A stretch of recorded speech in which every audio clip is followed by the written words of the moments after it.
आज की ये खबर उस संकट की जिसने पूरी दुनिया की धड़कनें एक बार फिर से तेज कर दी हैं। मिडिल ईस्ट एक बार फिर से बारूद के ढेर पर खड़ा है। ईरान, अमेरिका, इजराइल, खाड़ी देश, पाकिस्तान, यूरोप, रूस और चीन, हर कोई इस तनाव को बहुत गंभीरता से देख रहा है। सवाल यह है कि क्या ईरान पर फिर हमला होगा। नमस्कार, आप देखना शुरू कर चुके हैं अरुंधति न्यूज और मैं हूं अभिजीत। क्या अमेरिका सैन्य कार्रवाई में तैयारी अपनी तेज कर रहा है? क्या इजराइल सीधे युद्ध में इस बार फिर से उतरेगा? क्या पाकिस्तान किसी पक्ष में जाएगा? क्या स्ट्रेट ऑफ हॉर्मुज बंद हो सकता है? और अगर ऐसा हुआ तो भारत समेत दुनिया पर क्या असर पड़ेगा? आज की इस विशेष रिपोर्ट में हम इन सभी सवालों का गहराई से विश्लेषण करेंगे, तो बने रहिए इस वीडियो के आखिरी तक।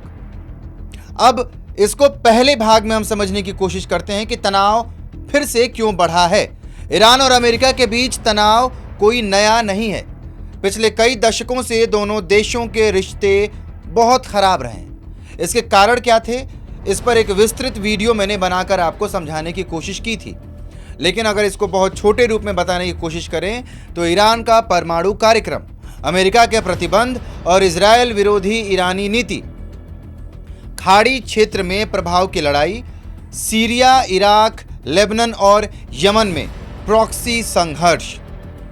हाल के महीनों में स्थिति इसलिए और गंभीर हो गई क्योंकि समुद्री मार्गों पर खतरे बढ़ गए, अमेरिकी बेस पर हमलों की आशंका बढ़ गई, इजराइल ईरान तनाव खुलकर सामने आया, तेल सप्लाई को लेकर डर पैदा हुआ और इसके साथ साथ पश्चिमी देशों ने ईरान पर नए आरोप लगाए और यही वजहें हैं कि अब फिर सैन्य कार्रवाई की चर्चा तेज है। अब समझते हैं अमेरिका की रणनीति क्या है। अमेरिका सीधे युद्ध चाहता है या नहीं, यह सबसे बड़ा सवाल है। एक्सपर्ट्स के अनुसार अमेरिका की रणनीति लगभग 4 मोटे मोटे हिस्सों में बटी है। पहला, दबाव की नीति, प्रेशर पॉलिटिक्स। अमेरिका चाहता है कि बिना युद्ध के या बिना किसी बड़े युद्ध के ईरान झुक जाए और इसके लिए आर्थिक प्रतिबंध, बैंकिंग सिस्टम पे रोक, तेल निर्यात पर दबाव और कूटनीतिक अलगाव जैसे ऐसे कदम उठाए जा रहे हैं या उठाए जाते हैं, खास करके अमेरिका की तरफ से। दूसरा, सीमित सैन्य विकल्प। यदि ईरान कोई बड़ा कदम उठाता है तो अमेरिका एयर स्ट्राइक, मिसाइल हमले, ड्रोन हमले, नौसैनिक कार्रवाई मतलब नेवी अटैक्स जैसे छोटे छोटे विकल्प अपनाता है। इसके बाद सहयोगी देशों का इस्तेमाल। अमेरिका अकेले लड़ाई नहीं चाहता है। शुरू से ही ट्रंप गीदड़ भभकी तमाम अपने सहयोगी देशों को दे रहे हैं। कभी वो ये कहते हैं कि अमेरिका को इससे कुछ नुकसान नहीं है, जिसको तेल लेना है वो लड़ाई करे। कभी ये कहते हैं कि जो लड़ाई नहीं कर रहा है वो मदद नहीं कर रहा है। मतलब युद्ध के शुरुआत से अब तक ट्रंप के अलग अलग बयान आप सबने देखे हैं। अब वो ये चाहता है कि इजराइल सैन्य दबाव बनाए, यूरोप राजनीतिक दबाव बनाए ईरान पर और खाड़ी देश आर्थिक दबाव बनाए। अब इसके चौथे पार्ट पर अगर आए, भाग पर, तो इस पे है कि जो तेल का मार्केट है उस पे कंट्रोल किसका होगा।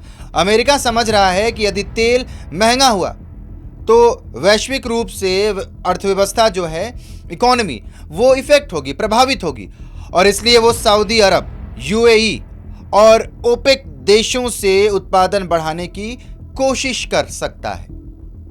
अब इजराइल की स्थिति क्या है? इजराइल पूरे संकट का सबसे बड़ा एक्टिव प्लेयर माना जा रहा है। इजराइल लंबे समय से कह रहा है कि ईरान को परमाणु हथियार नहीं बनने देंगे और इसके पीछे के कारण मेरे उस बनाए गए स्पेशल वीडियो में आप देख सकते हैं। इजराइल की कुछ अपनी चिंताएं हैं। ईरान का मिसाइल क्षमता, लेबनान में हिजबुल्लाह, सीरिया में ईरानी नेटवर्क, गाजा और क्षेत्रीय समूहों के समर्थन और ड्रोन हमले।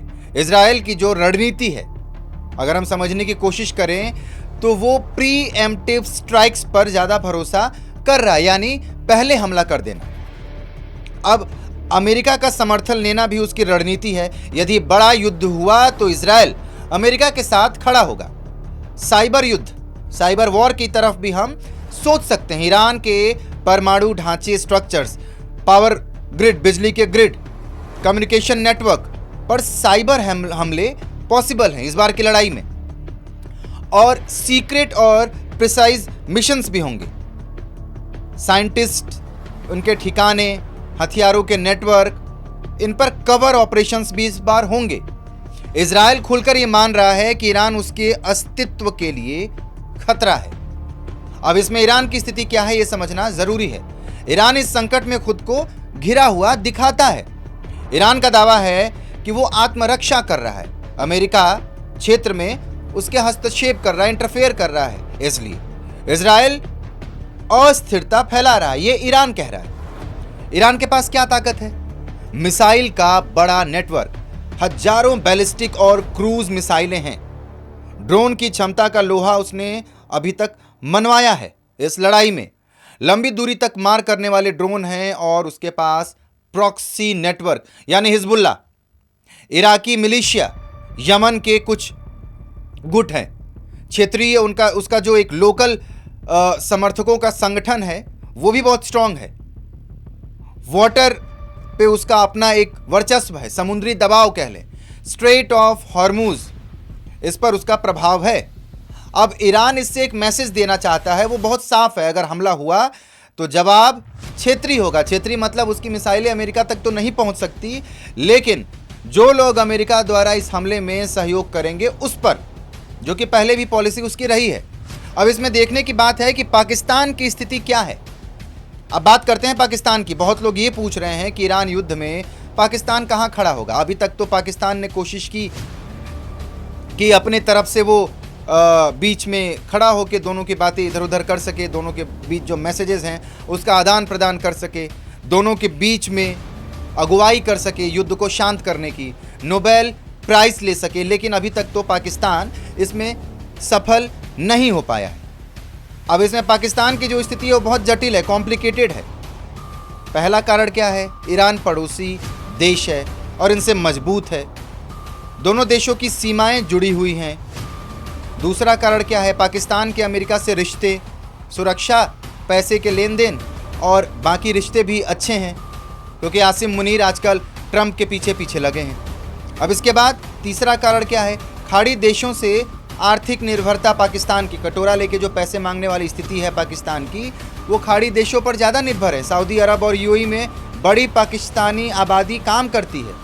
पाकिस्तान के लोग, अब आप समझिए कि सऊदी अरब और दुबई में, यूएई में काम करते हैं। इसके बाद चौथा कारण ये भी है कि आंतरिक सुरक्षा।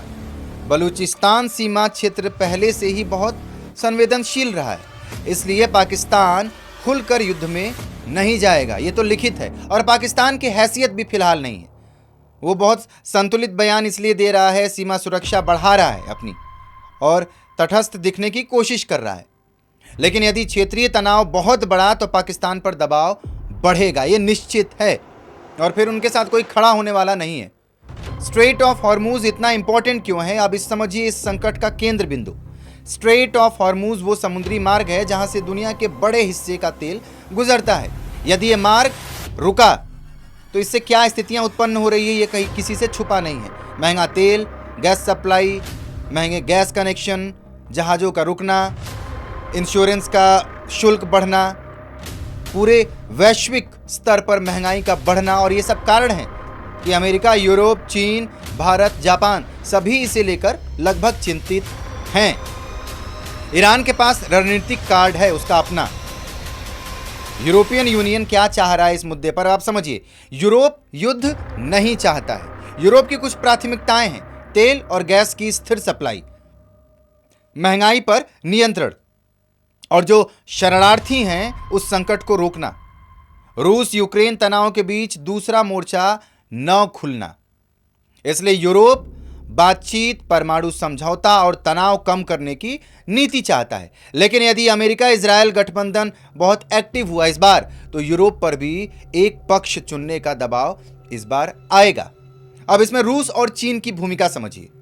रूस ये चाहता है कि अमेरिका मिडिल ईस्ट में उलझा रहे, इससे पश्चिमी दबाव जो है वो बटेगा। अब चीन क्या है? चीन बहुत बड़ा तेल का आयातक है, उसे क्या चाहिए? स्थिरता चाहिए। चीन ईरान से आर्थिक संबंध बनाए रखता है, इसलिए चीन युद्ध नहीं चाहेगा, लेकिन ईरान को पूरी तरह अकेला भी नहीं छोड़ेगा। और इसके तमाम सबूत चाइना ने दिया है इस युद्ध में। अब क्या अमेरिका तुरंत हमला करेगा या तुरंत बड़े युद्ध की संभावना, ये एक सीमित संभावना है, बड़ा युद्ध नहीं होगा।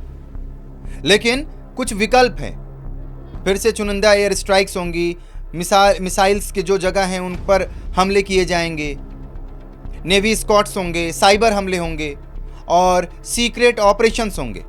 यानी फुल स्केल वॉर नहीं होगी, बल्कि बिल्कुल कंट्रोल्ड प्रेशर मॉडल पे ये काम चलेगा। और यदि युद्ध हुआ तो पहला सप्ताह कैसा होगा ये भी समझिए आप। पहले दिन हवाई हमले होंगे और सैन्य ठिकानों को निशाना बनाया जाएगा। दूसरे दिन लगभग ये सोच है, ये ऐसा माना जा रहा है, ईरान की मिसाइल प्रतिक्रियाएं आएंगी। उसके बाद तेल की कीमतों में फिर से उछाल होगा, शेयर बाजार फिर गिरेगा। उसके बाद समुद्री सुरक्षाएं को फिर से अलर्ट किया जाएगा। फिर से लोकल जितने समूह हैं वो एक्टिव हो जाएंगे। संयुक्त राष्ट्र की बैठकें होंगी, युद्ध विराम की कोशिशें होंगी। ये तमाम चीज़ें हैं जो फिर से होनी है। अब इसमें भारत पर इसका क्या असर पड़ेगा? भारत के लिए ये बहुत महत्वपूर्ण संकट है। अब तेल का आयात महंगा होगा तो पेट्रोल डीजल महंगा होगा, घरेलू कीमतों पर दबाव बढ़ेगा, ट्रांसपोर्ट और उद्योग लागत बढ़ेगी। प्रवासी भारतीय जो खाड़ी देशों में लाखों भारतीय हैं, काम करते हैं, उन पर भी शिफ्टिंग रूट जो हैं उस पर भी इफेक्ट आएगा। भारत की नीति जो क्या है वो हमेशा संतुलित रहती है। अब आप जानते भी हैं और इस बात को समझते भी हैं। वो सभी पक्षों से बात करना चाहता है, चाहे वो एनर्जी के सुरक्षा की बात हो, नागरिकों की सुरक्षा की बात हो या रणनीतिक तटस्थता की बात हो। लेकिन लोकल पॉलिटिक्स में इसका असर पड़ेगा। महंगाई बढ़ेगी तो सरकार पर इसका दबाव बढ़ेगा। अब ये सवाल बनता है, बहुत लोग ये जानना चाहते हैं कि क्या ये तीसरे विश्व युद्ध की शुरुआत हो सकती है? बिल्कुल नहीं। ये सवाल बार बार पूछा जाता है, लेकिन क्षेत्रीय युद्ध विश्व युद्ध नहीं बनता है। लेकिन अगर अमेरिका सीधे उतर जाए, इजराइल बड़े स्तर पर शामिल हो जाए, रूस या चीन अप्रत्यक्ष रूप से एक्टिव हो जाएं, तेल संकट गहरा जाए तो वैश्विक अस्थिरता बस बढ़ेगी। अब ईरान की सबसे बड़ी ताकत क्या है और कमजोरी क्या है? उसकी मिसाइलें, उसका जो एक भौगोलिक स्थिति है, उसका प्रॉक्सी नेटवर्क है, एक राष्ट्रवादी जो भावना है वहाँ के लोगों के बीच, ये सब बहुत स्ट्रॉन्ग चीज़ें हैं। और कमजोरी क्या है?